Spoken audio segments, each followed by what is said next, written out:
अब मैं बात करूँगी आपसे एलोट्रोपी के बारे में। तो बेटा ऐसा कंपाउंड या ऐसे एटम्स जो हमें टू से ज़्यादा फॉर्म में अगर हमें मिल रहे हों, उसका अरेंजमेंट मतलब अलग हो, तो उससे क्या कहते हैं, एलोट्रोपी।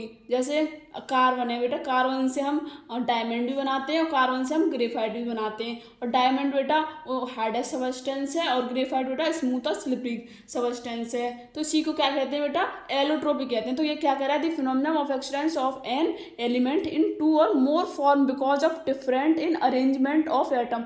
उसका अरेंजमेंट है वो तो अलग होगा, लेकिन वो एटम एक ही होगा। जैसे कार्बन एक ही है, लेकिन उससे अलग अलग अरेंजमेंट में हमें एटम मिल रहे हैं। तो ये क्या कह रहा है, they have different physical property. उसकी फिजिकल प्रॉपर्टी जो होंगी वो तो अलग होगा, लेकिन उसकी केमिकल प्रॉपर्टीज है, जैसे कार्बन है वो उसमें भी कार्बन, तो वो केमिकल प्रॉपर्टीज है वो तो उसकी सेम ही है। तो जैसे they different form are called allotropes. उनको अगर डिफरेंट फॉर्म में मिल रहा है तो उसे क्या कहते हैं, एलोट्रोप्स कहते हैं। Carbon exist in different form in nature. Carbon क्या बेटा, डिफरेंट फॉर्म हमें नेचर से प्राप्त होता है, जैसे लाइक डायमंड एंड ग्रेफाइट।